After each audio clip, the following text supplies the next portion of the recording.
Sirikal kaunti ma Nairobi chano iko ringre ji maromo 240 mosebudho e kuonde kano ringre jomotho kendo nyaka sani pok oyanga anyuola magi.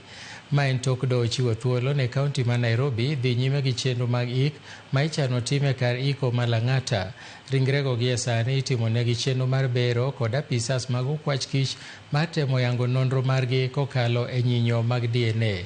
Efi Nyakidi nigi ler mathoth.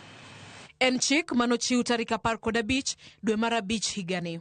Chik manochiw kod jang'ad bura Daniel Ole Keiwa mamiyo thuolo sirkand kaunti ma Nairobi iko ringre 240 mapok oyang wedegi. Ringrego gin mago mokane kar kano ringre mag Mbagathi, Mama Lucy kod Nairobi Funeral Home mong'ere ahinya kaka City Mortuary. Kuom ringre 240 go, 126 gin mokane kar kano ringre ma City Mortuary.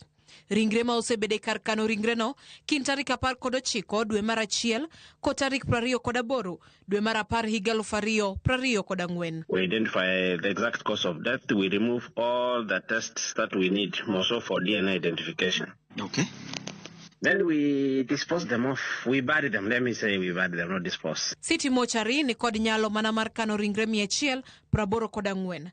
Kata kamano gisani kar kano ringre no ni kod ringre medical 500. But all these bodies are tagged. Oh, yes. Some have names, but still remain unclaimed. Some don't have names. So what we do, we have body X, tag number 4060. Then we retain the tag. We take the DNA for body X number 4060. So that goes to the record as tag this. This DNA belongs to this body.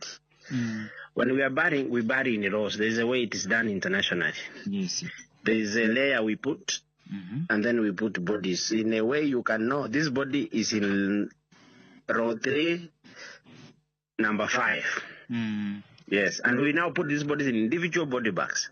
So it's very easy. Even if it is 10 years, 20 years, you can still get that body. Kuom ringre 126, 20 osetiek timne gi bero mar fwenyo nyinjo mag DNA.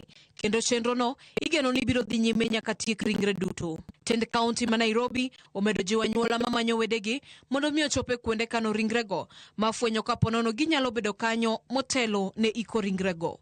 Efi Nyakidi, Ramogi TV, Nairobi.